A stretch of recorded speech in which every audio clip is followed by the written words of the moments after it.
Yes guys, तो basically इसके पीछे फैक्ट क्या है?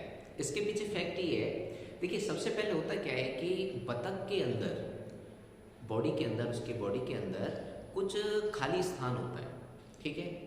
और खाली स्थान होता है, दूसरी बात बतख की जो हड्डियाँ होती हैं वो भी खोखली होती हैं। तो बतख की हड्डियाँ खोखली होती हैं, उसके अंदर खाली स्थान होता है, तो वो अपने साइज़ के अकॉर्डिंग उसका जो भार होता है वो बहुत कम होता है।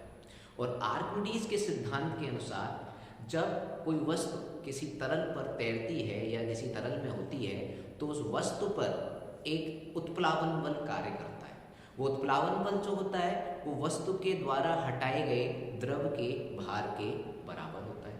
तो बेसिकली गाइस इसके पीछे फैक्ट ये है कि हड्डियाँ खोखली होती हैं, ठीक है। हड्डियाँ खोखली होती हैं तो जिसके कारण होता क्या है कि इसकी डेंसिटी बहुत कम हो गई और पानी की डेंसिटी बहुत ज़्यादा होती है जो कि 1000 होती है किलोग्राम पर मीटर क्यूब, ठीक है। और इसकी डेंसिटी हो गई कम, तो डेंसिटी नीचे ज़्यादा है ऊपर कम है, तो बेसिकली इसके ऊपर एक उत्प्लावन बल लग रहा है जिसके कारण ये स्टेबल हो पा रही है पानी के ऊपर, ठीक है। बतख जैसे देखो यहाँ पर देखो, ये बतख स्टेबल है, अभी ये तैर नहीं रही है, अभी यहाँ पर ये स्टेबल है, ठीक है, एक जगह पर है। लेकिन अब ये तैरेगी कैसे?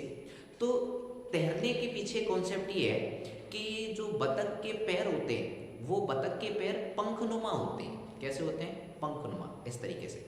और जब बतख तैरती है तो अपने पंखनुमा भी होते हैं और इसके जो पैर होते हैं वो इसकी मतलब बॉडी में पीछे की साइड में होता है, ठीक है।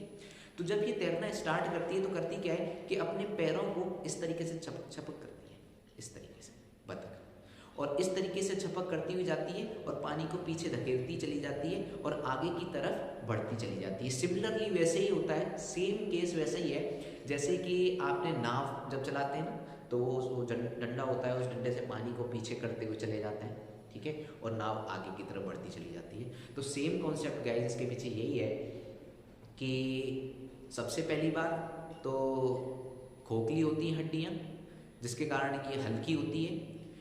आर्किमिडीज के सिद्धांत के अकॉर्डिंग इस पर एक उत्प्लावन बल लगता है जिसके कारण ये पानी पर सेट हो जाती हैं, डूबती नहीं है। तीसरा कॉन्सेप्ट ये लगता है गाइज कि इसके जो पंख होते हैं वो मतलब जो पैर होते हैं वो पंखनुमा होते हैं। पंखनुमा होने के कारण क्या करती है, जब ये आगे बढ़ना होता है, इसको तैरना होता है, तो अब पानी को पीछे हटाती चली जाती है, ठीक है, और आगे बढ़ती चली जाती है। तो आई होप ये अमेजिंग फैक्ट्स गाइज आपको पसंद आया होगा, अच्छा लगा होगा। ऐसे ही अमेजिंग फैक्ट्स के लिए प्लीज़ सब्सक्राइब मॉडर्न फिजिक्स।